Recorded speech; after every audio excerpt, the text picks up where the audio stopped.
그래서 회귀 분석의 예로 우리가 공부하는 시간과 성적 간에는 어떤 관계가 있는지, 그리고 학습 시간을 입력하면 내 성적이 어느 정도 될지 예측할 수 있는지, 이런 것들을 활동을 해보도록 하겠습니다. 이번 시간에 배우실 것은 일단 회귀 분석이 무엇인지, 그래서 이 모델을 만들어가는 것, 그리고 또 이 회귀 분석을 통해서 문제를 해결하는 것, 그리고 머신러닝으로 문제를 해결하는 과정, 이런 것들에 대해서 먼저 소개를 시켜드리도록 하겠습니다. 네. 그래서 동기 유발 측면에서 다음에 예시들을 제시를 하고 어떤 관계가 있을지 생각해보는 활동들을 좀 아이들과 할 수 있을 것 같은데요. 일단은 첫 번째 기온과 아이스크림 판매량 간의 관계, 그리고 광고비 지출과 매출액, 그리고 키와 몸무게, 이런 것들을 보고 과연 어떤 관계가 있는가라고 생각을 해보자라고 하면, 많은 아이들이 날이 더워지면 아이스크림 판매량이 증가한다, 뭐 이런 얘기들을 많이 하게 될 겁니다. 그리고 광고비가 지출이 늘어나도 매출액이 높아질 수 있고, 키가 크다라는 것은 일단 체격이 있기 때문에 몸무게도 증가한다, 이런 수준에서 그 관계만 보는 얘기들을 주로 하게 될 텐데요.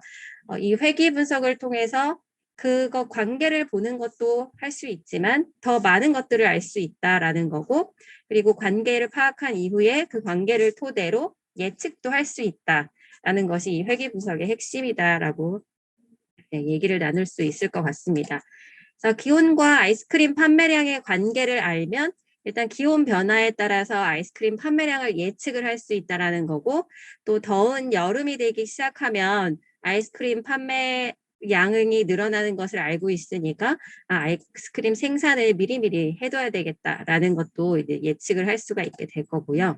그리고 또 광고비와 매출액 간의 관계를 파악을 하고 나면 광고비로 얼마만큼의 지출을 할 것인가, 어느 지출선이 마지노선인가, 이런 것들도 좀 계획을 세울 수 있게 될 거고요. 그다음에 키와 몸무게 간의 관계를 알면 사람 키에 따라서 뭐 예상되는 몸무게를 알 수 있다거나, 그리고 뭐 몸무게를 봤을 때 이 사람 키는 대략 어느 정도 될 것이다라는 것도 예측을 하게 될 수 있을 것 같습니다. 그래서 회귀 분석이라는 것은 어떤 현상에 영향을 미칠 수 있는 요인들이 여러 가지가 있을 거예요. 앞에서 아이스크림이랑 매출 이런 식으로, 기온과 아이스크림 판매량 이런 식으로 어떤 요인들 간의 관계를요 선형으로 예측을 하는 겁니다. 제가 선형이라고 이렇게 강조를 드리는 이유는 뒤에서 다시 설명을 드리겠지만, 이 선형 함수 관계다, 선형 관계인지를 확인한다라는 것들을 좀 잘 기억을 하고 가시면 도움이 될 것 같습니다. 그리고 아이스크림 요인은 이제 기온이다라는 얘기도 같이 할 수가 있을 것 같고, 그리고 어떤 관계가 있는지, 아이스크림 기온이 높아지면 높아질수록 판매량이 증가하는구나와 같은 어떤 관계를 밝혀내는 분석 방법이 바로 회귀 분석이다라는 겁니다. 그래서 회귀에 대해서 간략히 동기 유발을 이렇게 사례를 통해서 하고 나면 회귀로 해결할 수 있는 문제들을 좀 생각해 보게 할 때 이 회귀를 정확하게 이해했는지도 같이 파악을 할 수 있을 것 같습니다. 그래서 회귀 모델을 이용해서 예측할 수 있는 문제 같은 경우는 운동을 많이 하면 몸무게가 줄어드는지 그 변화를 확인하는 것이라던가, 아니면 몸무게에 따른 체지방 변화를 예측을 해본다거나, 그리고 또 기온에 따라서 개구리의 울음 횟수는 어떻게 변하는지, 이게 실질적으로 기온이 올라가면 기온이 내려가면 개구리가 우는 횟수가 줄어든다고 얘기를 해요. 그래서 그런 것들도 예측을 할 수 있게 되고, 그다음에 거북이 같은 경우는 등껍질의 사이즈에 따라서 이 거북이가 품는 알의 개수가 좀 달라진다고 합니다. 그래서 그런 경향성을 파악하고, 그렇다면 이 거북이는 몇 개의 알을 품을 수 있겠는가, 이런 것도 같이 예측할 수 있는 문제에 해당한다라는 얘기들을 같이 나누면 좋을 것 같습니다. 그래서 일단 회귀 분석에 대해서 이해하기 전에 이 회귀 분석에 필요한 변수의 개념 같은 것도 좀 알고 계셔야 돼서 먼저 설명을 드려보도록 하겠습니다. 이제 분석을 하면 우리가 데이터 테이블을 이용을 하게 될 텐데요. 데이터 테이블에는 여러 가지 속성들이 있습니다. 이제 이거는 이렇게 타이타닉 데이터거든요. 그래서 제일 먼저 이렇게 패신저 아이디라고 해서 속성이라는 패신저 아이디라는 속성이 있을 거고요. 이거는 고유한 값이 될 거고, 이거는 그 해당하는 그 약간 이름이 붙은 그러니까 패신저에 대한 아이디니까 그 범주형 변수라고 할 수 있을 겁니다. 그리고 P클래스 같은 경우는 몇 등석에 탔는지를 좀 파악을 할 수 있기 때문에 뭐 1등급, 2등급, 3등급 이렇게 나눠서 보니까 이거는 범주형 데이터다라는 거고, 그리고 또 사람의 이름도 범주형에 속할 수 있고요. 그다음에 나이 같은 경우는 몇 살인지 이거에 대한 수치를 나타내는 거기 때문에 약간 수치를 나타내는 데이터다. 그리고 형제 자매는 몇 명인가 또 개수를 세는 거니까 또 수치형 데이터다라는 것을 알고 계시면 될 것 같은데, 제가 수치형 데이터와 범주형 데이터를 이렇게 설명을 드린 이유는 뭐냐면 데이터 유형에 따라서 분석하는 방식이 좀 달라지기 때문에 잠깐 말씀을 드렸어요. 그러니까 예를 들어서 방금 전에까지 회귀 분석의 사례들은 전부 다 이 범주를 나타내지 않고 수치를 나타내는 데이터를 이용을 했었습니다. 그래서 키와 몸무게의 관계라던가 뭐 기온이 올라감에 따라서 아이스크림의 판매량이라던가 이런 것들은 전부 다 수치형 데이터고, 이 수치형 데이터는 회귀 분석을 할 때 사용하는 데이터이기 때문에 그렇고요. 그다음에 뒤에 가서 이제 또 분류에 대해서 활동을 하게 될 텐데, 분류에 사용하는 것은 그러니까 범주형 데이터라고 보시면 되겠습니다.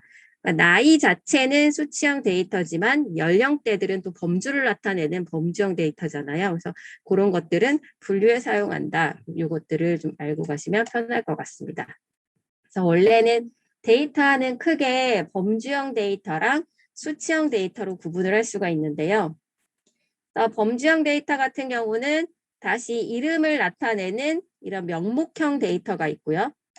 그 다음에 또 범주이지만 그 중에서 순서를 나타내는, 예를 들어서 뭐 선호도는 5점이 가장 높은, 그리고 4점, 뭐 3점, 2점, 1점 이런 식으로. 그다음에 학점은 A, B, C, D, E지만 A가 가장 높고, 그다음에 뭐 F가 가장 낮은 이런 순서가 있다라는 것들이 이제 범주형 데이터 중에서 순서형 데이터라고 보시면 될 것 같고요.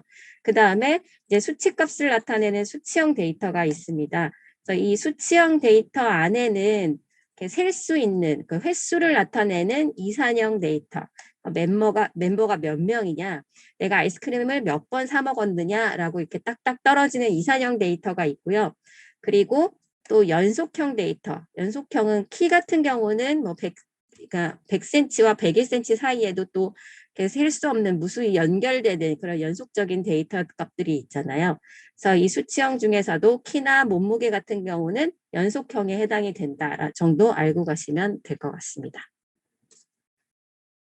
네, 그래서 회귀 분석을 할 때는 이렇게 데이터 테이블 중에서 어떤 속성 간의 관계를 볼 거냐를 사람이 이렇게 정하게 될 거고요. 이런 속성들을 뽑아서 회귀 분석에 사용하는 이제 변수로 지정을 합니다. 데이터 테이블 자체에서는 그 데이터의 특징을 나타내는 것들의 이름을 속성 이렇게 얘기를 하고요. 지금 보시면 첫 번째 행의 아워나 스코어 같은 것들이 속성에 해당한다고 보시면 되고, 이런 속성들 중에서 회귀 분석에 어떤 속성을 사용할 건가에 따라서 그 속성들이 이름이 변수로 붙게 됩니다. 그래서 변수는 크게 독립변수와 종속변수가 있는데요. 독립변수는 다른 변수에 영향을 미치는 변수다라고 보시면 돼요. 그리고 영향을 미치는 값이다 정도 생각을 하시면 될 것 같고, 종속 변수는 다른 요인의 영향을 받아서 변하게 되는 그런 변수다라고 보시면 되는데, 지금 왼쪽의 테이블 같은 경우는 학습 시간에 따른 성적을 나타내는, 그러니까 학습 시간과 성적을 나타내는 데이터 테이블입니다. 그래서 이 시간에 따라 성적이 어떻게 변할 건지를 보게 된다면 이 시간이라는 속성은 독립 변수로 가게 될 거고, 그리고 점수라는 스코어는 이제 종속 변수로 지정을 하게 되는 거죠. 그리고 이 브라이틱스를 사용을 하시다 보면은 이 속성이라는 이름, 뭐 변수 이런 얘기도 뭐 나오겠지만 이 하나의 열을 컬럼이라고도 표현을 합니다. 이 세 개가 그냥 같은 것을 의미한다라고 알고 가시면 혼란을 좀 줄이실 수 있을 것 같습니다. 그래서 이제 회귀 분석에 대해서 조금 더 자세히 말씀을 드려보겠는데요. 네, 회귀 분석을 통해서 어떤 정보를 얻을 수 있는가를 살펴보면 네, 변수 간에 어떤 관계를 가지고 있는가, 그러니까 연관성이 있는가, 그러니까 독립 변수랑 종속 변수가 서로 연관성이 있는지 없는지를 파악을 할 수가 있고, 그리고 변수 간의 상관관계를 봤을 때 이게 양의 상관관계인가 아니면 음의 상관관계인가. 양의 상관관계라면 독립 변수가 증가했을 때 종속 변수도 증가하게 될 거다. 그리고 음의 상관관계면 독립 변수가 증가하면 종속 변수는 감소하게 될 거다라는 거고요. 그리고 또 이런 회귀 분석을 통해서 얼마나 정확하게 예측할 수 있는지, 그러니까 두 변수 사이의 관계를 알고 그 관계에 있어서 새로운 독립 변수의 값이 주어졌을 때 어떤 종속 변수 값이 얼마가 나올 건가에 대해서 예측을 할 수도 있고요.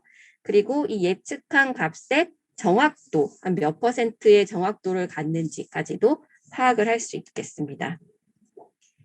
회귀 분석을 통해서 두 가지를 할 수 있다고 계속 말씀을 드리고 있는데, 왼쪽 것은 이제 두 변수 간의 관계를 설명할 수 있다라는 것이 회귀 분석을 통해서 할 수 있는 것이고, 그다음에 예측할 수 있는 것.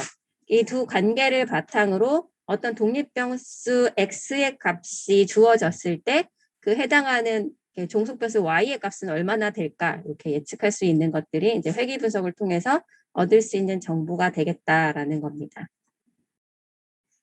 그래서 학습 시간과 성적을 예로 들어보면요. 다시 한번 말씀을 드리면, 학습 시간과 성적에 따라서 연관성이 두 개가 있는가, 두 변수 사이에 연관성이 있는지를 분석을 할 수가 있고요.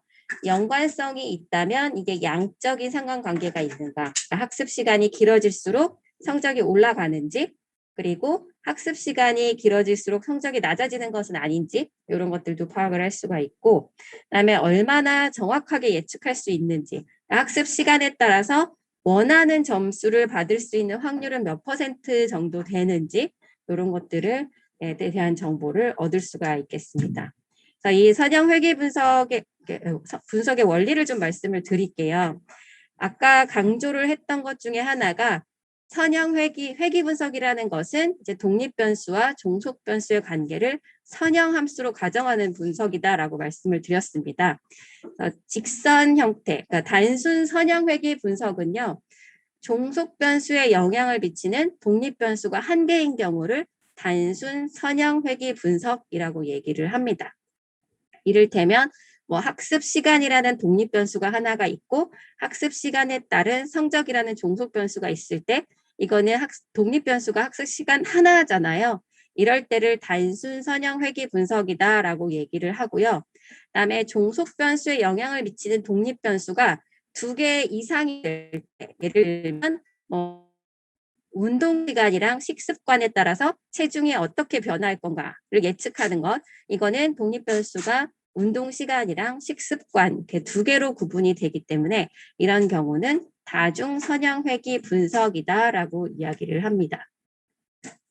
그래서 보시면 왼쪽 그림에 보시면 이 점들이 실제 데이터 값이고요. 그리고 빨간색 점선이 바로 예측한 이 회귀선이라고 할 수가 있는데, 이 직선이 의미하는 바가 뭐냐면 어떻게 도출이 되냐면요.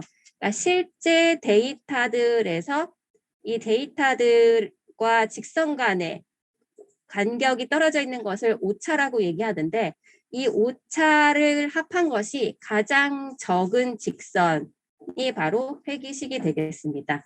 그래서 뒤에 가서 다시 잠깐 또 설명을 드리도록 하겠습니다. 그리고 회귀 분석을 하기에 앞서서 이렇게 모든 분석마다 선생님들께 이렇게 시각화 작업을 한다라고 말씀을 드렸었는데요. 왼쪽에 데이터 테이블처럼 학습 시간이 주어져 있고 학습 시간에 따른 성적 데이터가 있을 때 이것을 산점도로 나타내면 학습 시간과 성적 간에 어떤 관계가 있다라는 것을 쉽게 파악을 할 수 있습니다. 양적인 선형 관계가 있다라는 것은 알 수 있는데 대체 이 관계가 굉장히 좀 좋은 관계인가, 아주 의미가 큰 관계인가, 적은 관계인가 이런 것들은 이제 계산을 통해서 통계학적으로 유의한가 아닌가 이런 것들을 바탕으로 명확하게 따지기도 하고요. 그리고 또 이 회귀식이라는 것이 이제 산출이 되는데요. 회귀 분석을 하고 나면 제가 아까 잠깐 말씀드렸듯이 각각의 점들로부터 잔차라는 게 그냥 오차라고 보시면 됩니다. 그래서 오차들이 가장 작은 직선식이 바로 회귀식이 되겠습니다. 그래서 두 변수 간에 이렇게 학습 시간이라는 x와 성적이라는 y 간의 경향성을 파악하는 식이 나오게 되고요. 이 식을 토대로 이제 예측을 하게 되는데 학습 시간이 A라는 값이 주어졌을 때 그렇다면 이 사람은 얼마만큼의 성적을 받을 수 있는가를 이 식을 토대로 Y값을 도출을 하면 그게 바로 예측하는 값이 되겠습니다. 그래서 이렇게 나온다라는 것을 아실 수가 있고요. 그래서 좀 종합적으로 말씀을 드려보면 산출된 회귀식을 통해서 학습 시간이랑 성적 간의 연관성도 좀 검증을 할 수가 있고 그리고 학습 시간을 입력하면 성적도 예측할 수 있다라는 것이 이제 회귀 분석의 핵심이 되겠습니다. 네, 그러면 이제 인공지능 모델을 활용해서 어떻게 문제를 해결하는지 그 단계들을 좀 살펴보고요. 그리고 나서 회귀 분석하는 실습에 넘어갈 텐데 이런 데이터 분석을 통해서 머신러닝으로 문제를 해결하기까지에는 제일 먼저 해야 될 것이 대체 무엇이 문제인가에 대한 문제를 정의하는 일입니다. 그리고 문제를 정의했다면 이 문제를 해결하기 위해서 어떤 데이터를 수집을 해야 되는가 데이터를 수집하는 게 나올 거고요. 그리고 데이터를 수집을 하고 보니까 그 데이터 안에는 비어있는 결측값도 많고 좀 이상한 값들도 들어있고 뭐 위도와 경도 값이 나와야 되는데 위도와 경도 자리에 예를 들어서 뭐 날짜 데이터가 들어가 있다면 그것은 잘못된 데이터이기 때문에 그 부분은 뭐 삭제할 건가 아니면 다른 값으로 대체할 건가 이런 과정들을 다 이제 전처리라고 얘기를 합니다. 그래서 이런 처리를 먼저 해주고요. 그리고 나서 이 데이터를 분석했을 때에 내가 원하는 결과를 내려면 어떤 속성들을 이용할 건지, 어떤 속성을 이렇게 이용을 해야 원하는 결과를 얻을 수 있는지를 이제 데이터를 보면서 탐색을 하나 할 거고요. 그리고 나서 요런 속성들이 내 결과 도출에 도움이 되겠다라고 하면 그 속성들을 토대로 모델을 학습을 시키게 됩니다. 그리고 학습을 시키고 나면 그 모델이 결과를 잘 도출을 할 수 있는지 모델을 평가하게 될 거고요. 그래서 평가하고 나면 그걸 해석을 해서 문제 해결 방안을 도출을 하게 될 겁니다. 그래서 이런 과정을 통해서 이제 이렇게 문제를 해결하게 된다라는 것을 알고 계시면 되겠습니다. 그래서 브라이틱스 AI가 어떤 건지 먼저 실습을 하기 전에 브라이틱스 AI를 소개하는 영상을 먼저 보고 가시도록 하겠습니다.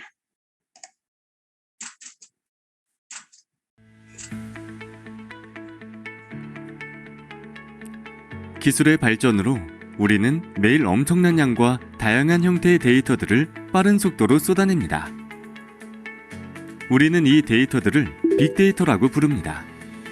소셜미디어에서만 하루 1억 건이 넘는 정보들이 게시되고 현재 우리가 생활하고 있는 곳곳에서도 다양하고 많은 양의 데이터들이 끊임없이 만들어지고 있는데요. 2020년 국내 데이터 시장 규모는 7조 원을 넘고 세계 시장은 250조 원 규모로 전망하고 있습니다. 이처럼 빅데이터 시장 규모는 점점 더 커지고 있습니다. 그렇다면 세상에 존재하는 모든 데이터가 중요하고 가치 있는 것일까요? 그렇지 않습니다. 데이터의 가치는 데이터들을 얼마나 잘 활용하느냐에 따라 달라집니다. 자, 그럼 우리 주변에서는 어떻게 빅데이터를 분석하고 활용하는지 알아볼까요? 2020년 방영한 화제의 드라마 스토브리그를 알고 계신가요? 이 드라마에서는 스포츠 데이터 분석 전문가가 빅데이터를 활용해 야구에 접목하는 장면들을 찾아볼 수 있는데요. 전력 분석팀에서는 두 선수 간의 데이터 분석을 통해 선수들을 트레이딩합니다. 또한 이전 경기에 대한 데이터를 분석하여 선수의 능력과 가치를 평가하기도 하고 수집된 데이터에 대한 분석을 기반으로 선수들을 기용하기도 합니다. 뿐만 아니라 연봉 결정 과정에서도 데이터 분석을 통해 수집한 성과 자료를 바탕으로 선수들의 연봉도 조정합니다. 이것이 바로 빅데이터를 스포츠 산업에 적용한 대표적인 사례입니다. 이처럼 데이터의 중요성과 활용도가 높아지고 데이터의 수집과 분석 기술이 향상됨에 따라 스포츠뿐만 아니라 교육, 의료, 공공 분야까지 빅데이터 분석의 활용 영역은 점점 더 넓어지고 있으며 앞으로도 그 가능성은 무궁무진할 것으로 예상됩니다. 이렇게 우리 생활에 밀접하게 연관되어 있는 빅데이터 분석. 어떤 것부터 시작해야 할지 막막하신가요? 삼성 SDS와 JA 코리아에서 준비한 코딩 캠퍼스와 함께라면 전혀 어렵지 않습니다. 데이터 분석에 대한 기본적인 개념을 배우고 삼성 SDS 빅데이터 분석 통합 AI 플랫폼인 브라이틱스를 활용하여 드래그 앤 드롭 몇 번으로 데이터 분석을 손쉽게 할 수 있습니다.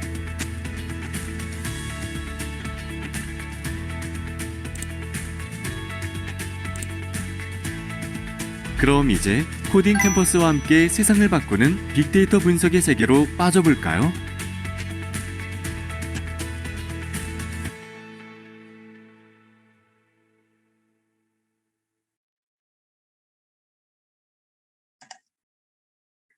네, 그러면 이제 선형 회귀 분석 실습을 좀 들어갈 텐데요. 이 실습을 할 때 우리가 해볼 것은 아까 계속 사례로 말씀드렸던 공부 시간이 길어질수록 성적이 올라가는지, 그리고 공부를 얼마나 해야 이만큼의 성적을 받을 수 있는지 예측해보는 그런 회귀 분석을 하도록 하겠습니다. 변수에 대해서 한번 다시 짚어보고 갈게요. 데이터 테이블이 이렇게 주어졌을 때에 지금 이 데이터 테이블은 속성이 딱 2개밖에 없습니다. 학습 시간과 점수 2가지밖에 없고요. 그래서 지금 회귀 분석을 한번 같이 해보시면서 선생님들이 브라이틱스에 대해서 익히는 것도 동시에 진행이 된다라고 생각을 하시면 될 것 같아요. 그래서 이 데이터셋이 그렇게 재미있는 데이터셋은 아니지만 기초 단계에서 처음 브라이틱스를 익히는 이런 활동을 할 때 접근하기 좋은 간단한 이런 데이터셋이라서 여기서 소개를 시켜드린다라고 생각을 하시면 될 것 같습니다. 그래서 이것 중에 이제 시간이 독립 변수가 될 거고요. 그리고 이 점수가 종속 변수에 해당한다라고 보시면 되겠습니다. 선생님들께서 만드실 이런 그 플로우는 먼저 데이터를 읽어와서요. 이 데이터를 읽어온 것 중에서 결측치가 있다면 결측치를 제거하는 활동을 먼저 하시게 될 거고요. 그리고 결측치 제거한 것을 토대로 이제는 상관관계를 분석을 하게 되겠습니다. 왜 상관관계를 먼저 하냐면 이 2가지 속성, 시간과 성적 간에 관계가 있다라는 것이 명확해야 그것을 토대로 이제 선형 회귀를 하게 되고 학습을 시켜서 예측에 충분히 활용을 할 수 있게 되기 때문인데요. 그런데 이 상관관계 분석한 결과가 회귀 학습에 직접적으로 이용하는 것은 아니기 때문에 그래서 이렇게 별도로 노드를 빼서 상관관계를 분석을 하게 되겠습니다. 그래서 상관관계를 분석을 해보고 이 2가지 변인이 서로 유의한 관계가 있다라고 판명이 되면 그것을 학습 데이터와 테스트 데이터로 이렇게 쪼개게 될 거고요. 그리고 선형 회귀 학습을 할 때는 학습 데이터, 트레인 데이터를 이용을 하게 됩니다. 그래서 선이 지금 데이터 쪼갠 것들이 지금 보시면 이렇게 2개가 나가 있잖아요. 이렇게 하나가 있고 그 다음에 또 이렇게 나가는 선이 하나가 있는데 데이터 쪼개기에서 트레인 데이터는 선형 회귀를 학습할 때 들어가는 데이터고요. 그다음에 이렇게 밑에 선을 따라서 이렇게 갔을 때 이제 테스트하는 데이터는 선형 회귀가 잘 됐는지, 학습이 잘 됐는지 예측을 해볼 때 쓰는 데이터라고 보시면 되겠습니다. 그래서 여기 쪼개진 데이터셋을 이렇게 트레인 데이터를 쓸 거냐, 테스트 데이터를 쓸 거냐는 이 내부에서 설정을 해주게 되는 거고요.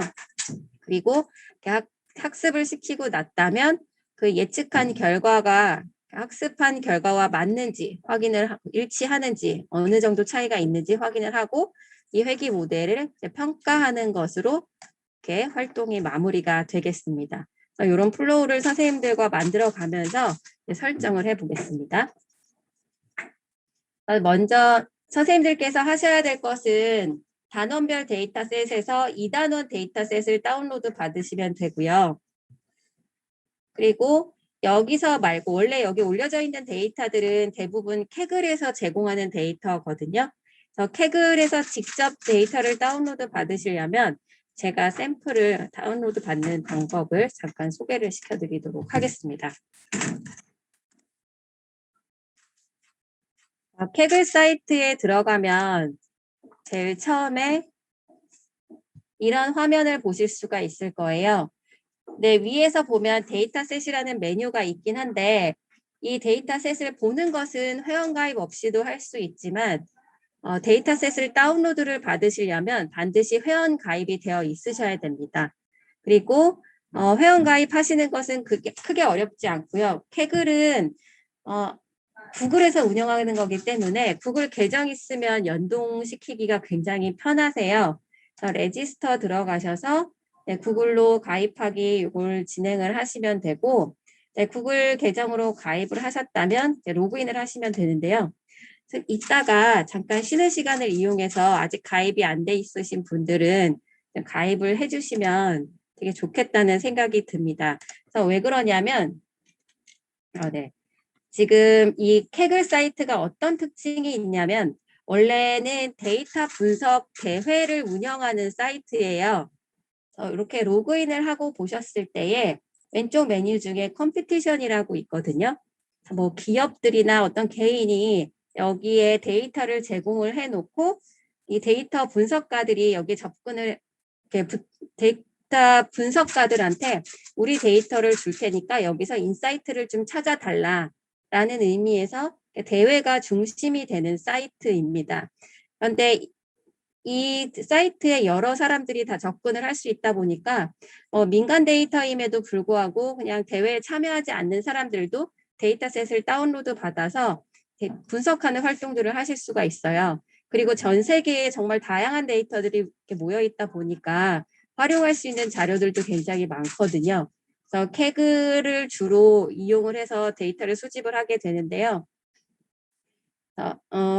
이따가 나중에 분류 활동할 때 지금 회계 분석을 하고 있지만 분류 활동을 할 때 아이들이랑 수업하는 경우에 이 대회에 참여해 보는 것도 참 재미있을 것 같다라는 측면에서 대회 참여하는 방식까지 좀 알려드리고자 하기 때문에 일단 캐글에 가입이 안 돼 있으신 선생님들께서는 캐글에 가입을 해주시면 좋을 것 같습니다. 캐글에 가입을 하시고 났을 때 데이터를 다운로드 받으시려면 여기 밑에 세 번째에 데이터 하는 그런 메뉴가 보이실 거예요. 그래서 여기에 들어가시면 들이 쭉 이렇게 나와 있는 것을 알 수가 있거든요. 네, 여기 중에서 이제 검색하는 창이 두 개가 있습니다. 하나는 제 위에 서치가 있고요. 밑에는 서치 데이터셋이 있는데 위에 있는 서치 같은 경우는 캐글 사이트 전체에 대해서 정보를 검색할 때 사용하는 검색창이고 아래는 이제 데이터셋을 검색할 때 사용하는 창이다라고 보시면 되겠습니다. 여기서 검색을 하시면 되는데요. 일단 어떤 것들이 있는지 보면 약간 트렌드한 데이터셋도 있고 그다음에 레고 블럭에 대한 이미지들도 있고요. 그리고 또 되게 핫한 데이터셋들. 요즘에 며칠째 지금 수질에 대한 요 데이터가 계속 올라와 있더라고요. 그리고 코로나 데이터들은 뭐 빠지지 않고 올라와 있는 거고 요즘 이어보시면 여기 C5 하면은 또 다른 셋들도 볼 수 있는데 비트코인에 대한 데이터셋, 도지코인 데이터 이런 것들도 굉장히 많이 있는 것을 확인을 하실 수가 있습니다. 네, 그리고 또 최근에 열어봤던 데이터셋들도 밑에 나와 있고요. 지금 제가 다음 학기에 수업하려고 다운로드 받은 데이터는 이제 UFO로 관찰한 데이터입니다. UFO가 어디서 나왔었는지, 위도 경도값, 그리고 뭐 UFO의 생김새가 어땠는지 이런 것들에 대한 데이터 값들이고요. 이거는 그냥 데이터 분석하는데 그냥 활동할 때 쓰려고 좀 받아놓은 거고요. 뭐 롤러코스터 데이터들도 있고 다이아몬드 데이터 이런 것들 여러 가지들이 있습니다. 그래서 우리가 지금 사용할 것은 지금 학습에 대한 데이터셋이잖아요. 그래서 이거는 학습에 대한 아이들의 학습과 성적에 대한 데이터셋은 정말 많이 있거든요.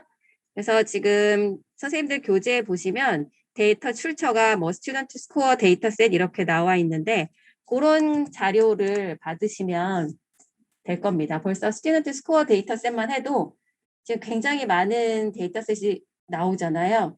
그래서 그 중에서 여기 보시면 리니어 리그레션 해가지고 선형회귀 분석에 쓸 수 있는 데이터셋이라고 아예 박혀서 나와요. 그래서 요거를 쓰시면 가장 깔끔한 회귀 분석 수업을 하실 수가 있을 것 같습니다. 그래서 여기 클릭을 하고 들어가셨을 때에 다음과 같은 화면을 보실 수가 있는데 여기는 이 데이터셋에 대한 설명이고요. 여기에 뭐 입력한 사람이 써놓는 설명이기 때문에 어떤 사람들은 이 데이터 속성들에 대해서 자세히 설명을 해놓는 사람도 있고 어떤 사람은 별거 안 적어놓은 사람들도 있고요. 그냥 참고 한번 읽어보시면 되는 정도입니다. 이거 더 아래로 내려보시면 이 데이터셋을 미리 보기를 할 수가 있어요. 이 뭐 student score.csv 형식으로 파일 이름이 정해져 있고 속성은 시간과 점수 두 개로 나뉘어져 있다는 걸 알 수가 있고요. 이렇게 쭉 살펴보시고 그다음에 이 데이터셋을 다운로드 받는 방법은 두 가지가 있는데 첫 번째는 위에 있는 이 다운로드 버튼을 누르는 방법입니다.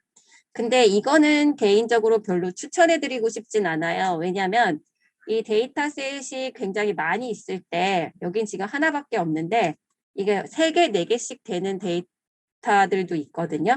그러니까 그런 경우에 한꺼번에 받을 수 있게끔 압축 파일로 다운이 됩니다. 그래서 굳이 우리는 파일 하나밖에 없기 때문에 이 다운로드 압축한 형태로 받을 필요가 전혀 없고요. 그래서 어떻게 받으실 거냐면 CSV 형식 그대로 받기 위해서 데이터셋 미리 보기 오른쪽에 보시면 이 버튼이 있습니다. 이거는 파일 형식 그대로 다운로드 받을 수 있는 버튼이기 때문에 이거를 이용하실 것을 좀 추천을 드리겠습니다. 이걸 받고 나면 이 이름대로 그대로 다운로드 되는 것을 확인하실 수가 있고요. 이런 과정으로 데이터를 수집한다라고 보시면 될 것 같습니다. 네. 그래서 이제부터는 브라이틱스 들어가서 선생님들과 회귀 분석을 시작을 해볼 텐데요. 브라이틱스 스튜디오에서 지금 이런 화면이 있으셨을 거예요. 만약에 아까 데이터 분석을 하는 이 분석 화면이 계속 떠 있으시다면 왼쪽 상단에 이 브라이틱스 스튜디오라는 요 로고를 클릭을 하시면 메인으로 돌아가거든요. 이 화면 이걸 클릭을 하시고 아까 프로젝트 만들어 두신 게 있을 거기 때문에 바로 모델 생성으로 넘어가겠습니다. 여기서 모델 새로 만들기 클릭을 하시고요.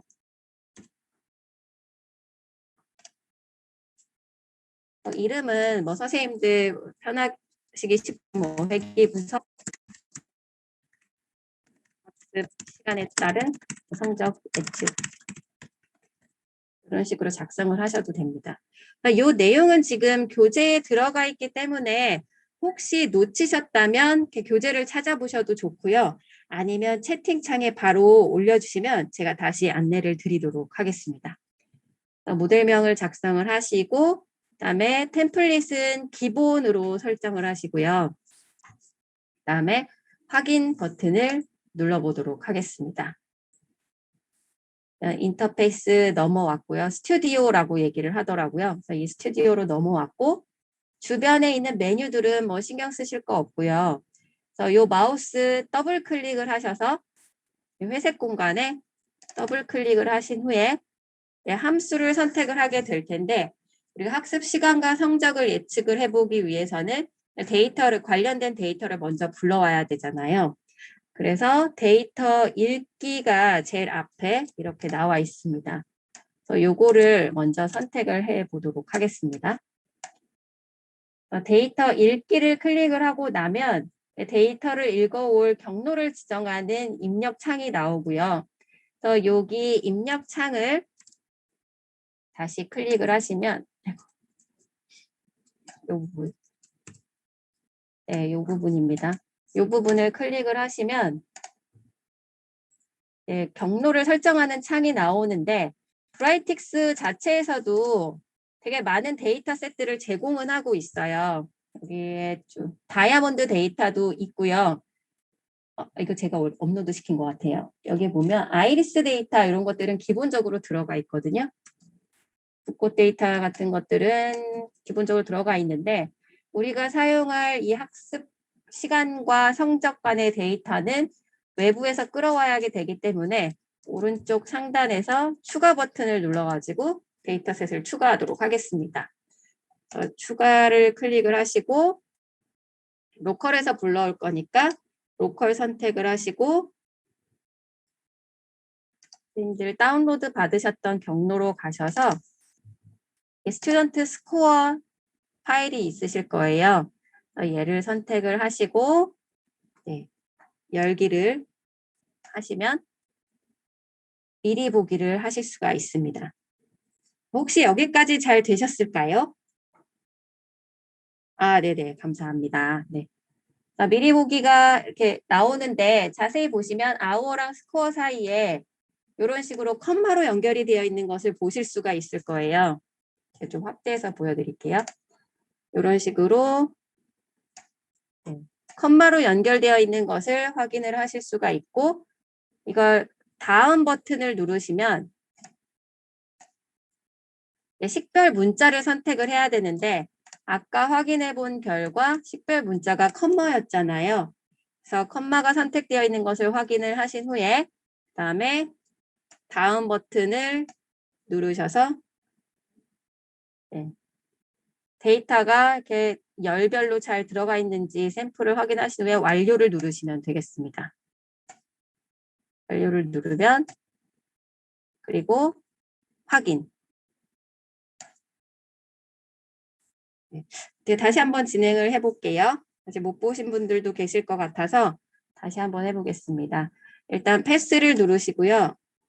패스 입력창을 클릭을 하신 후에 오른쪽 상단에 추가 버튼을 누르시고 그리고 로컬에 가셔서 스튜던트 스코어 파일을 선택을 하시고요. 열기를 누르신 후에 미리 보기를 살펴보시고 아워와 스코어 사이에 어떤 기호로 분리가 되어 있는지 파악을 하시고 나서 이거는 쉼표니까 쉼표라는 것을 인지를 하시고 나서 다음을 누르신 다음에 식별 문자를 컴마로 설정을 하시고 다음을 누르시면 제대로 데이터셋이 갖춰져 있는지 미리 보기가 나옵니다. 이때는 예시로 몇 개만 나오고 있어서 전체 다 나오는 건 아니니까 그냥 형식이 잘 맞는구나 정도만 파악을 하시면 됩니다. 그리고 완료를 누르신 후에 확인까지 하시면 이제 경로 설정까지만 된 거예요. 아직 데이터가 완전히 불러와진 것은 아니기 때문에 여기서 데이터를 완전히 불러오려면 방법이 두 가지가 있습니다. 오른쪽 하단에 런을 누르시거나 이게 화면이 작아지네요. 잠깐만요. 런을 누르시거나 아니면 데이터 읽기에서 여기 있거든요. 이 읽기 노드에 플레이 버튼이 있습니다. 그러면 데이터 읽기를 실행을 한다라는 거예요. 그래서 요거를 클릭을 해주시면 이게 실행이 잘 됐을 때는 녹색 진행표가 나오고요. 중간에 오류가 나면 빨간색으로 끊깁니다. 끊기면서 오류가 뭔지 간단히 나오거든요. 그래서 그걸 참고해서 수정을 하면 되는 그런 상황입니다. 그래서 완료시키신 다음에 데이터 읽기 노드를 다시 클릭을 해보시면 오른쪽에 데이터 테이블이 생성된 것을 보실 수가 있으세요. 여기에 보니까 아워랑 스코어가 있는데 데이터가 많진 않아요. 총 25개가 있습니다. 25개 가지고 일단 해볼 거고요. 그리고 이 데이터를 불러왔을 때 시간과 스코어 관계가 있는지 없는지를 이제 산점도를 그려서 확인을 할 수가 있거든요. 이 산점도를 먼저 그려보도록 하겠습니다. 테이블이라고 선택이 되어 있는 것을 클릭을 하시면 이 부분에 얘를 클릭을 하시면 얘 산점도 메뉴가 있어요. 요거를 선택을 하시고 나면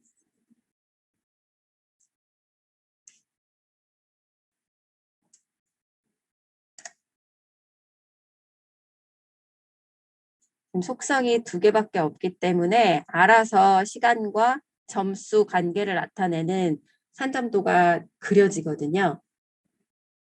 자세한 속성을 설정을 하시고 싶을 경우에는 차트의 오른쪽 상단에 이것을 선택을 하시면 차트의 세부 속성을 설정을 할 수가 있습니다. 아까 잠깐 말씀드렸지만 이 데이터에서 X축과 Y축에 어떤 속성을 설정할 건지를 지정을 하실 수가 있고요. 그리고 레전드에 가시면 범례를 보여줄 건지 안 보여줄 건지 설정하는 창도 함께 있습니다. 이 산점도를 봤을 때 시간과 점수 간에는 어느 정도 관련이 있어 보인다라고 눈대중으로 파악을 하셨으면 그럼 진짜 얼마나 관련이 있을 것인지를 좀 파악하는 그런 상관관계를 파악하는 과정이 회귀 분석에서는 거의 필수적이라고 보시면 되는데요. 회귀 분석을 하기 전에, 그러니까 상관관계를 보기 전에 혹시 데이터에 결측치가 있는지 없는지 그걸 파악하는 게 되게 중요한데요. 보셨듯이 그러니까 데이터가 지금 25개밖에 안 돼서 눈으로 쓱 이렇게 보셔도 결측치가 없는 것은 쉽게 확인을 할 수가 있습니다. 그런데 데이터 개수가 막 몇천 개, 몇만 개 되면 결측치 찾기가 쉽지 않기 때문에 그걸 해결하기 위해서 결측치 제거라는 함수를 불러올 건데요. 여기서 보시면 또 데이터 읽어오기 오른쪽에 더블 클릭을 하셔서 이번에는 결측치 제거하는 것은 데이터를 전처리하는 것에 해당이 되기 때문에 전처리 메뉴를 선택을 하셔도 되고요. 여기서 전처리 메뉴를 선택을 하시면 결측치 제거라는 함수가 뜨고요. 그리고 이 메뉴가 아직 나는 익숙하지 않아서 여기에서 찾기가 좀 불편하다 하시는 분들은 전체 함수 메뉴에서 전체를 보실 수가 있어요. 그래서 이렇게 살펴보시면 변환 부분에 결측치 제거가 있구나 라는 것을 파악을 하실 수가 있고 이것을 이렇게 선택을 하시면 되겠습니다. 노드를 만들면 기본적으로 이전 노드랑 연결되는 선은 자동으로 생성이 된다라는 거 참고하시면 되고요. 그러니까 자동으로 생성이 안 되는 경우가 이렇게 분기하는 경우거든요. 그 경우는 선 연결해 주시면 되는데 그거는 좀 이따 다시 설명을 드리도록 하겠습니다. 결측치 제거 버튼을 누르고 아랫부분을 살펴보시면 결측치를 제거하는 어떤 속성에서 결측치를 제거할 건지 설정하는 창이 이렇게 가운데 놓여 있어요. 그래서 이 결측치 제거 창을 기준으로 왼쪽에는 이전 테이블, 그래서 오른쪽은 결측치를 제거한 테이블이 보이게 됩니다. 그래서 결측치 제거 메뉴에서 중간에 인풋 칼럼을 보시면 어떤 열에 대해서 결측치를 제거할 건지를 선택을 하실 수가 있는데요. 그래서 셀렉트를 누르시고 여기는 아워와 스코어 2개 다 선택을 할 거니까 전체를 클릭을 하시면요. 메뉴 안에 들어오는 것을 확인을 할 수가 있습니다.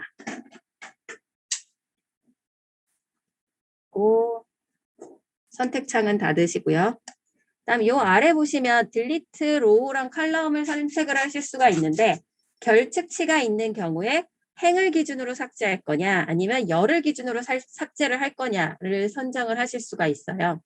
요거를 그냥 로우로 놓고 실행을 한번 시켜보시도록 하겠습니다. 여기 있는 런을 누르셔도 되고요. 아니면 노드에 있는 플레이 버튼, 실행 버튼을 누르셔도 됩니다. 그러면 결측치가 이렇게 성공적으로 완료가 됐다라는 것을 확인을 하신 후에 왼쪽 데이터는 보면 칼럼이 2개였고 로우도 25개였다라는 것이 확인이 되고요. 그다음에 결측치 제거하고 나서도 칼럼이 2개고 로가 25개다라는 걸 봤을 때 이 데이터셋에는 결측치가 없구나라는 것도 확인을 하실 수가 있겠습니다.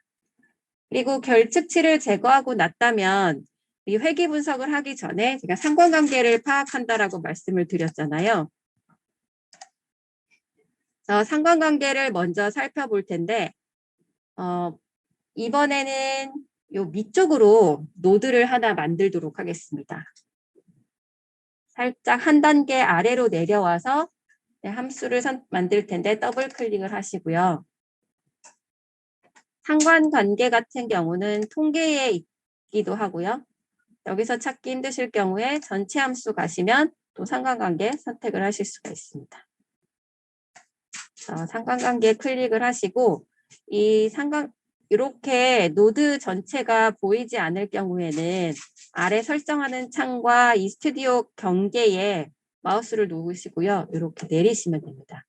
그리고 오른쪽 미니맵을 이렇게 이동을 시키면 노드 전체를 볼 수가 있는데 이 상관관계는 읽어온 데이터의 결측치를 제거한 결과물로 상관관계를 볼 거잖아요. 그래서 결측치 제거와 상관관계를 연결을 시켜줄 건데요. 연결시켜주는 방법은 결측치 제거에 마우스를 올리시면 오른쪽 화살표가 이렇게 보입니다. 이렇게 보이게 되거든요. 이거를 클릭을 하시고 이렇게 클릭을 하시고 그다음에 노란색 테두리가 생겼을 때에 상관관계를 클릭을 하시면 2개를 연결하는 화살표가 생기게 됩니다. 네, 그리고 상관관계 노드를 다시 선택을 하시고 나서 아래에서 어떤 것들의 상관관계를 볼 건지 또 속성을 설정을 해줘야 되는데요.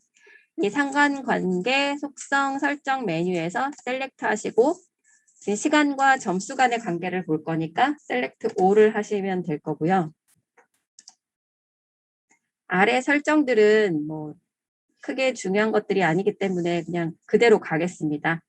그냥 굳이 말씀을 드리면 하이트 같은 경우는 아래에 나올 상관관계를 분석한 도표가 있거든요. 그 그래프의 사이즈를 뭘로 둘 건지를 설정하는데 이거 기본 2.5고요. 저도 분석을 하면서 이 사이즈를 한 번도 건드린 적은 없습니다. 네. 별로 설정할 일이 없더라고요. 그리고 그 밑에 값의 경우는 이제 소수점을 몇째짜리까지 표현할 건가에 대한 부분인데 디폴트가 2입니다. 그래서 기본적으로 소수점 2째짜리까지 산출돼서 보여진다라는 거 알고 계시면 될 것 같습니다. 그래서 런을 누르면 성공했다는 창이 뜨고요. 결과를 보셨을 때에 상관관계의 결과가 0.98이라고 되어 있어요. 이 0.98이 의미하는 바가 뭔지 이런 것들을 제가 잠깐 설명을 드리도록 하겠습니다. 상관관계를 보셨을 때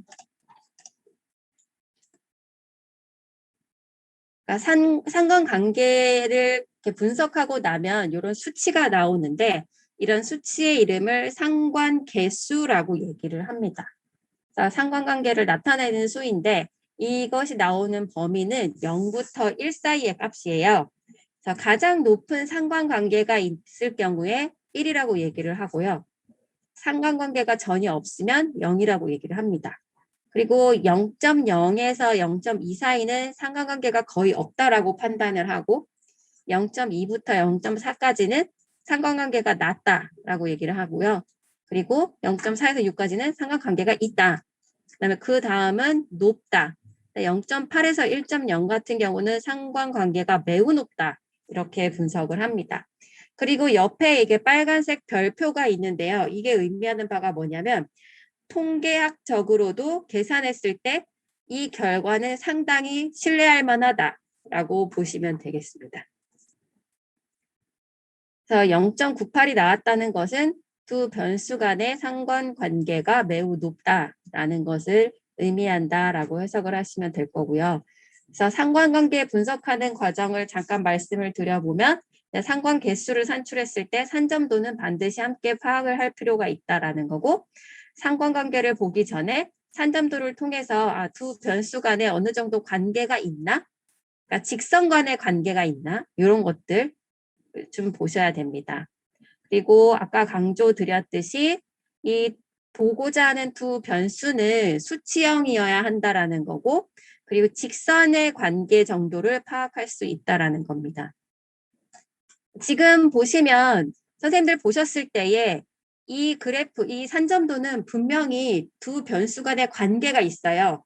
포물선 형태, 포물선을 뒤집어 놓은 형태의 관계가 있다라는 것을 분명히 알 수 있지만 상관관계 분석은 직선 관계가 있는지만 파악해 주기 때문에 이 상관관계 분석을 했을 때 상관관계 개수는 R이라고 얘기하는데 이 R 값이 0으로 나오게 됩니다. 그걸 참고로 하시면 되고, 그리고 산점도의 모양을 보면 어느 정도 상관 개수가 얼마나 나올지 좀 가늠을 할 수가 있는데요. 그러니까 R 값이 마이너스 1이라고 하는 경우는 음의 상관관계가 굉장히 강하다라는 것을 의미를 합니다. 그리고 마이너스 1에서 0 사이에는 그냥 음의 상관관계가 있다 정도로 파악을 할 수가 있고요. 이렇게 흩뿌려져 있는 것은 상관관계가 없다라고 얘기를 할 수 있습니다. 네, 그리고 0과 1 사이에는 이제는 뭐 상관관계가 있기는 하다 이 정도고, 그다음에 1은 굉장히 강한 상관관계가 있다 이렇게 보시면 될 것 같습니다. 그리고 뭐 예시 같은 경우는 보시면 온도와 전력 수요의 산점도가 이런 식으로 그려지는데요. 이거는 상관관계가 있어 보이긴 하지만 직선 간의 관계는 굉장히 좀 낮은 편이라고 파악을 합니다. 왜냐하면 직선을 그렸을 때에 이 직선에 좀 많이 모여 있어야 상관관계가 좀 강하다라고 판단할 수 있는데 많이 퍼져 있는 형태를 띠고 있어서 그런 거고요. 이 정도 퍼져 있으면 마이너스 0.4, 그리고 이거는 오른쪽으로 이렇게 올라가는 경향이 보이지만 0.37 정도밖에 안 된다라고 생각할 수 있습니다. 상관계수를 좀 파악할 때 보면요. 아까 말씀드렸듯이 직선에 많이 밀집되어 있으면 1에 가깝다라고 판단을 하고요.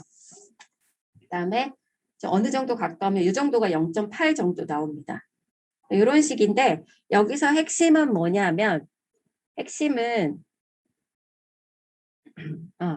여기에 기울기는 상관이 없어요. 직선을 그었을 때에 어느 정도 관계가 밀집되어 있으면 그것은 상관 개수가 1이 됩니다. 다만 평행한, 오른쪽은 평행한 x, y축을 놓고 봤을 때 이런 이미지 같은 경우는 이런 이미지 같은 경우는 상관관계를 분석하지 않는다라는 거고요. 그리고 이런 W 형태나 사각형 형태의 패턴을 보이고 이런 관계가 있는 것을 이렇게 파악은 할 수 있지만 상관관계 분석에서는 관계가 없다라고 결론이 나온다. 왜냐하면 상관관계는 직선 간의 관계가 있는지만 파악할 수 있기 때문이다라고 알고 계시면 되겠습니다. 선생님 여기 퀴즈가 있는데요. 제가 지금 졸리실 타이밍이라서 커피 쿠폰을 걸고 퀴즈를 내보도록 하겠습니다. 이 두 문제를 한꺼번에 맞춰주시면 될 것 같아요. 선착순 두 분께 채팅창에 답을 올려주시면 제가 커피 쿠폰 쏘도록 하겠습니다. 상관관계 개수가 높은 것은 무엇일지.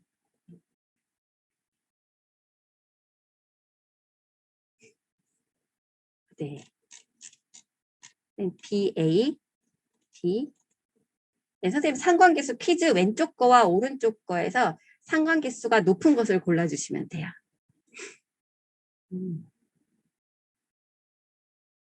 B 같은.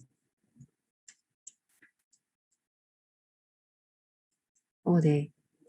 선생님들 정답을 쭉 올려주고 계시는데 청원고의 이은미 선생님 제일 먼저 정답을 맞춰주셨기에 일단 커피 쿠폰 드리도록 하겠습니다. 네. 네, 선생님 답을 많이 올려주고 계셔서 너무 감사한데요.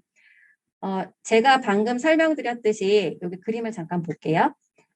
이렇게 직선을 그었을 때에 그 데이터가 직선에 밀집되어 있으면 상관관계가 높다라고 판단을 하는 거고요. 직선을 그었을 때에 조금 이렇게 흩어져 있는 정도에 따라서 점점 1에 가깝거나 0에 가깝거나 아니면 마이너스 1에 가깝거나 이렇게 표현을 하고 있습니다. 그리고 잠깐 말씀드렸는데 기울기와는 상관이 없다. 다만 요 가운데 보이는 요 모양을 제외한다라고 말씀을 드렸고요. 직선을 그었을 때 밀집된 정도, 관계가 얼마나 깊게 나타나느냐 정도가 이제 상관관계라고 보시면 되겠습니다. 이런 것들을 봤을 때 왼쪽에 있는 퀴즈는 A와 B와 C 중에서 B가 상관관계가 가장 높다라고 볼 수가 있고요. 그다음에 오른쪽에 있는 퀴즈를 봤을 때는 이 상관관계는 기울기와 상관없이 이 직선을 그었을 때 직선에 얼마나 밀집되어 있는가를 기준으로 상관관계를 나타내기 때문에 이 A와 B는 좀 비교할 수 없고 둘 다 그냥 1 정도 될 거라고 판단을 할 수 있습니다. 네. 그다음에 이 상관계수가 밀접한 관련이 있다라는 것을 이제 표현을 하는 거지 원인과 결과를 나타내는 것은 아니다라는 것이 이제 굉장히 유의해야 될 사항인데요. 예를 들어서 인플레이션이 오면은 지하철 요금이 올라가고 또 인플레이션이 오면 피자값이 올라가는 것은 원인과 결과의 관계입니다. 둘 다 올라가다 보니까 지하철 요금이랑 피자값은 원인과 결과는 아니지만 둘이 같이 상승하는 이런 상관관계는 있다라는 점이거든요. 이런 걸 봤을 때 상관관계가 있다고 해서 반드시 원인과 결과의 관계가 성립하는 것은 아니다라고 보시면 되겠습니다. 그래서 오른쪽 것도 날이 더워지면 아이스크림을 사 먹는 사람들도 늘고 그리고 얼굴이 그을려지는 사람들도 증가하잖아요. 근데 이 뜨겁게 더운 날, 햇볕이 강한 날이 이제 아이스크림 판매량이나 얼굴 타는 것과 원인과 결과 관계는 있지만 아이스크림 판매량이 느는 것과 그리고 얼굴 많이 타는 것 간의 관계는 원인과 결과가 아니라 그냥 서로 상관이 있는 관계다라고 보시면 해석을 하셔야 됩니다. 근데 이거를 각 원인 결과를 보시는 분들 계세요. 그래서 그 부분은 조심을 해야 되고, 그리고 대신에 회귀 분석에 들어가면 이제 어느 정도 이제 영향력이라던가 약간의 원인과 결과 같은 그런 의미를 좀 부여할 수 있게 되는데 그 부분은 뒤에 가서 좀 설명을 드리겠습니다. 이거는 뒤에서 설명드릴게요. 자, 일단은 상관관계는 여기까지 말씀을 드렸고, 상관관계까지 분석을 하고 났더니 상관 개수가 0.98이라서 성적과 공부하는 시간 간에는 굉장히 깊은 관련이 있다라는 것을 파악을 할 수가 있습니다. 결측치가 이제 제거된 것 가지고 상관관계를 토대로 회귀 분석을 할 수 있겠구나라는 것을 판단을 하게 되고 이제는 회귀 분석을 시작을 하게 될 텐데요. 머신러닝을 할 때는 이 모델이 학습하는 데 쓰는 데이터와 학습이 잘 됐는지 평가하는 테스트 데이터들을 사전에 분리를 해놔야 됩니다. 그래서 여기서 결측치를 제거한 값을 토대로 트레인 데이터와 테스트 데이터, 즉 학습에 사용하는 트레인 데이터, 평가에 사용하는 테스트 데이터를 미리 사전에 분리를 시켜 놓을 거고요. 그래서 결측치 제거 오른쪽에 다시 더블 클릭을 하셔서 여기에 보시면 학습이라는 메뉴가 있습니다. 여기가 아닌가 보네요. 전체 함수로 가겠습니다. 전체 함수에 보시면 변환에 있네요. 데이터 쪼개기 메뉴. 데이터 쪼개기라는 이 함수 블럭을 불러오셔서 데이터 쪼개기 속성에 보시면 여기는 별로 손댈 게 없어요. 왜냐하면 데이터 쪼개기 기본이 학습을 할 때는 한 70%의 데이터로 사용을 하고 학습이 잘 됐는지 평가할 때는 약 30%의 데이터를 쓰면 된다라는 거거든요. 그래서 여기 7대3 비율로 놔두고요. 다만 시드가 있는데 시드에는 1, 2, 3이라고 넣도록 하겠습니다. 여기서 1, 2, 3이라고 넣는 이유는 뭐냐면요. 이렇게 트레인 데이터랑 테스트 데이터를 7대3 비율로 분리를 한다라고 했잖아요. 그럼 이거를 학습을 시킬 때마다 랜덤으로 7대3을 계속 뽑아요. 그러다 보면은 수업할 때 아이들마다 서로 다른 그 계속 횟수, 학습을 시킬 때마다 계속 다른 데이터 셋들로 학습을 시키게 되거든요. 그래서 아예 처음에 7대3으로 나눠 놓은 걸로 계속 학습을 시키겠다라는 의미로 그냥 고정시키는 겁니다. 트레인 셋 데이터와 테스트 데이터를 고정을 시키는 기능을 하기 때문에 그냥 1, 2, 3이라고 넣어주시면 되겠습니다. 그리고 실행을 시키시면 데이터 분리가 완료가 되는데요. 기존의 데이터는 총 25개의 행이 있었는데 그 중에 70%를 학습 데이터로 사용을 했기 때문에 아이고야.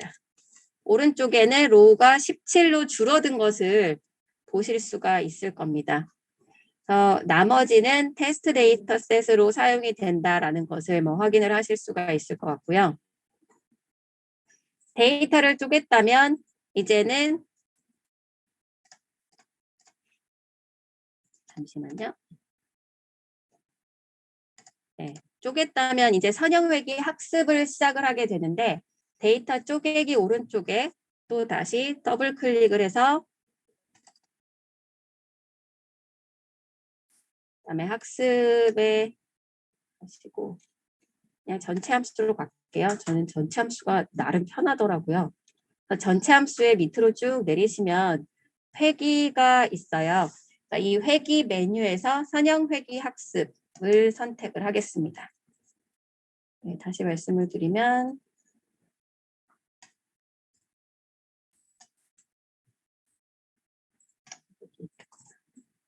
네, 함수 검색에서는 회귀를 선택을 하시거나 아니면 전체 함수에서 아래로 내리셔서 회귀 메뉴에 가시면 선형회귀 학습이 있습니다. 그래서 요거를 선택을 하시고 나서 왼쪽에는 지금 학습에 사용할 트레인 데이터가 연결이 된 걸 확인하실 수가 있고요. 그리고 선형회귀 학습 메뉴를 보시면 데이터 쪼개기에서 트레인 테이블을 가져왔다라는 것을 확인을 하실 수가 있을 거예요. 이렇게 데이터 쪼개기에서 결과 중에서 트레인 테이블을 가지고 왔구나라는 것을 확인을 할 수가 있습니다. 그리고 여기서는 피처 칼럼이라고 되어 있는데요. 이 피처 칼럼은 뭐냐면 독립 변수를 쓰는 란입니다. 독립 변수를 작성하는 란이고 레이블 칼럼은 종속 변수를 입력하는 란이라고 보시면 되겠습니다. 피처 칼럼에서 셀렉트에 우리 학습 시간에 해당하는 hour를 집어넣고요. 그다음에 레이블 칼럼은 선택을 하셔서 스코어를 선택을 하시면 되겠습니다. 네, 이렇게 선택을 하시고 이제 학습을 누르시면 학습이 완료됐다라는 창이 뜨고요. 오른쪽에 학습한 결과가 이렇게 나옵니다. 여기서 핵심적으로 보실 부분은 이 부분이거든요. R² 값이랑 adjust R² 값입니다. R² 값은 0.946으로 살짝 높고요.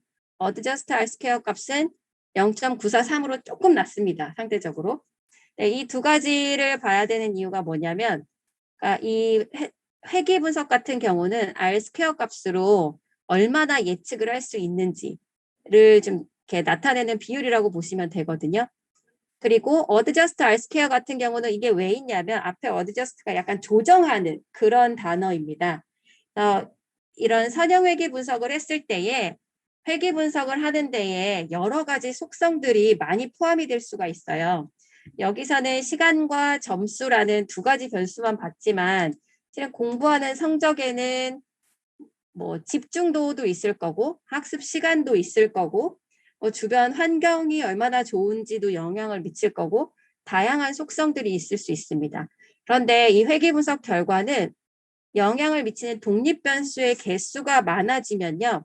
자연스럽게 R스퀘어 값이 올라가요. 정확도가 좀 높아진다라는 얘기입니다. 그래서 그 정확도가 이런 변수가 증가하거나 또 한 가지 데이터 개수가 많아지면 이 R스퀘어 값이 또 증가를 하게 돼요. 그래서 그냥 무작정 이런 개수가 증가함에 따라서 정확도가 증가하는 것을 좀 조정을 해서 이 어드저스트 R스퀘어를 해석을 하시는 것이 가장 좋고요. 그다음에 어드저스트 R스퀘어 값이랑 R스퀘어 값 간에 지금 차이가 거의 안 나잖아요. 0.003 정도 나고 있는데 0.003 정도 나는 것, 그러니까 차이가 거의 없을 때 굉장히 좋은 모델이다라고 이야기를 할 수가 있습니다. 네, 그리고 밑에서 또 한 가지 보실 것은 이 학습 시간에 대해서 이 학습 시간의 P값을 보시면 이 학습 시간이 성적에 영향을 미치는데 굉장히 유의하다라는 것을 확인을 하실 수가 있는데요. 이 P값이 의미하는 바가 뭐냐면 학습 시간이 성적을 예측할 때 잘못 예측할 거의 확률과 비슷하다고 보시면 되는데 이 값이 0.05, P값이 0.05보다 낮으면 지금 나온 결과가 굉장히 의미가 있다 이렇게 해석을 합니다. 그 정도만 알고 계시면 충분할 것 같습니다. 네. 그리고 아래로 내리셨을 때에 이제 예측한 값과 실제 값에 대해서 비교하는 차트가 그려지는데요. 이 파란색 점들이 실제 데이터고 빨간색 선이 예측한 직선 회귀선이라고 보시면 되겠습니다. 그래서 전반적으로 회귀선 가까이에 실제 값들이 붙어 있는 것을 확인을 하실 수가 있고요. 그다음에 이것은 이제 오차에 대한 그래프인데요. 오차 그래프거든요. 그러니까 요거는 빨간색 선이 이렇게 수평이 될수록 되게 좋은 모델이라고 할 수가 있습니다. 그러니까 왜 이게 이렇게 나왔는지는 제가 좀 설명하려면 수학식 이런 것도 굉장히 많아가지고요. 거기까지는 아실 필요도 없을 거라는 생각이 들고 이런 이 회귀선에서 실제 값들의 그 차이 있잖아요.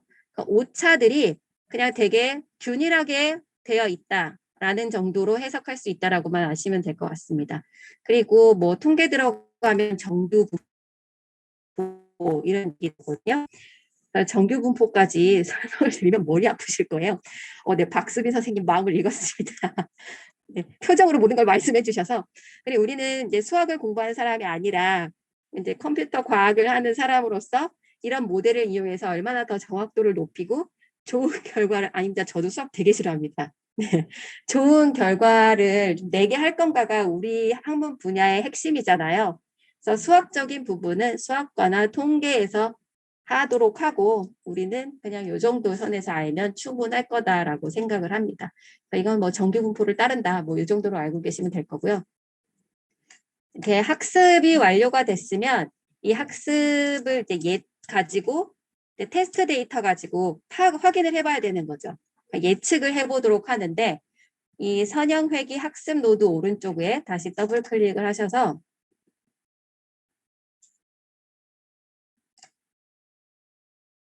예측 안 갈래요. 그냥 전체 함수 갈게요.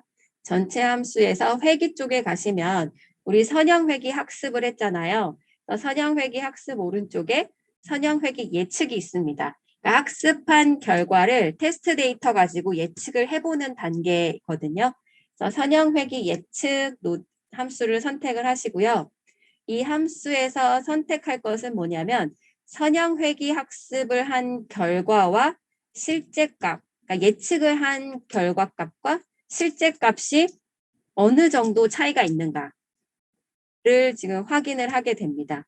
자, 여기서 속성 이렇게 체크를 해주실 것은 여기 보시면 예측은 저희가 테스트 데이터 가지고 예측을 한다라고 말씀을 드렸잖아요. 근데 지금 인풋에 테이블에 empty라고 되어 있어요. 왜 empty라고 되어 있냐면 이게 선형회귀를 예측하기 위해서 테스트 데이터가 들어와야 되는데 안 들어온 것은 데이터 쪼개기랑 선형회귀 예측이 지금 연결이 안 돼 있어서 그렇습니다. 그래서 두 가지를 연결을 시켜줘야 데이터 쪼개기에서 쪼갠 데이터를 선형회귀를 예측할 때 끌어다 쓸 수 있어요. 네, 이 선을 어떻게 만드냐면 데이터 쪼개기 노드에 마우스를 올려놓고 이 화살표를 선택을 하시고요. 이 화살표가 연결선을 만드는 화살표입니다.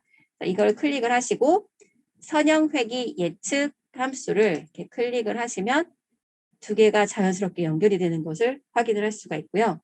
그리고 나서 선형회귀 예측을 누르면 데이터 쪼개기의 데이터가 연결은 됐는데 트레인 데이터로 연결이 된 것을 또 확인하실 수가 있을 거예요. 그래서 트레인 데이터는 학습에 사용하는 데이터이기 때문에 테스트 테이블로 바꿔줄 겁니다. 그래서 이 부분을 클릭을 하시면 오른쪽에 세팅할 수 있는 창이 하나가 뜨고요.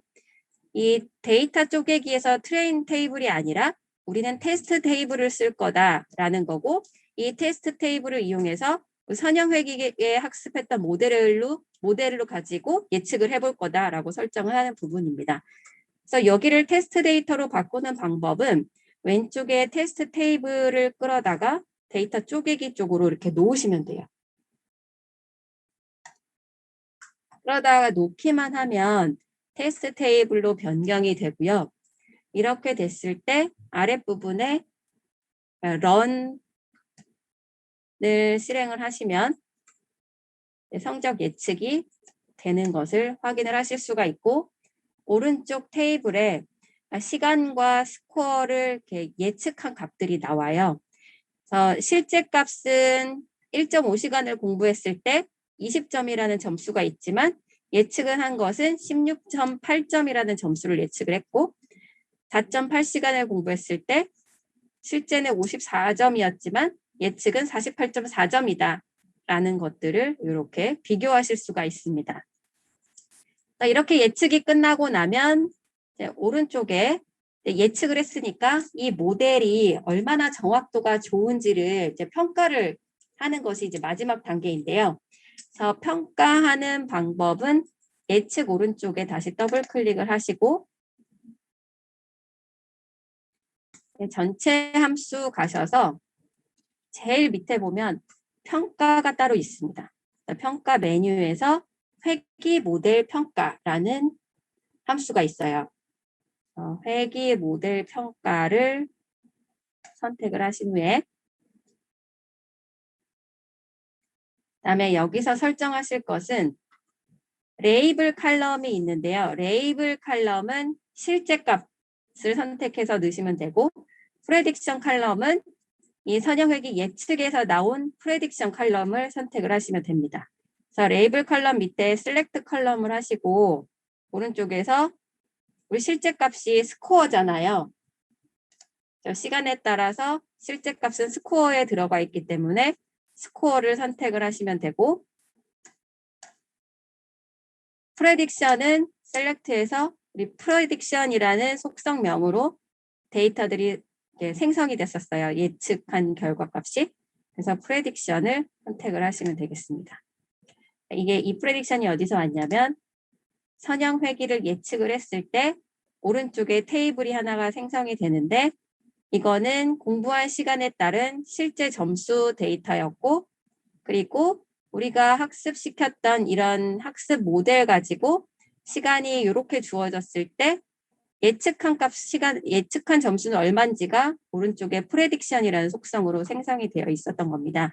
그래서 회귀 모델 평가는 실제 스코어 값과 예측한 프레딕션 값 간에 얼마나 정확한가를 평가하는 이런 함수라고 보시면 되고 이 평가 함수 설정할 때 레이블 칼럼은 실제 정답, 실제 점수값 그리고 프레딕션 칼럼은 예측한 점수 이거를 선택을 하셔서 런을 누르시면 실행이 이렇게 완료가 되고요. 오른쪽에서 이렇게 확인을 하실 거는 R스퀘어 값만 보시면 됩니다. R스퀘어 값을 보셨을 때에 지금 거의 0.9549 이렇게 되어 있다는 것은 95% 가량의 확률로, 95.5%의 확률로 이 학습 시간이 성적을 예측해 줄 수 있다라는 겁니다. 이렇게 해석을 하시면 되겠습니다. 그리고 그 옆에는 이제 오차가 어느 정도냐라는 것을 알려주는데요. 이 부분 MSE, 그러니까 mean square error, 이런 의미들을 다 보시면 머리가 너무 아프시고요. 그러니까 에러라는 것만 보시면 돼요. 에러라는 것은 에러가 적으면 적을수록 좋은 거니까 값이 낮으면 낮을수록 좋다라고 정도만 알고 계시면 되겠습니다. 네, 이렇게 해서 지금 회귀 분석이 끝났거든요. 네, 저희가 교재에 보시면 다이아몬드 가격을 예측하는 그런 활동 넣어놨는데 다이아몬드 예측하는 것은 다이아몬드 가격에 영향을 미치는 독립 변수가 여러 개인 그런 회귀 분석입니다.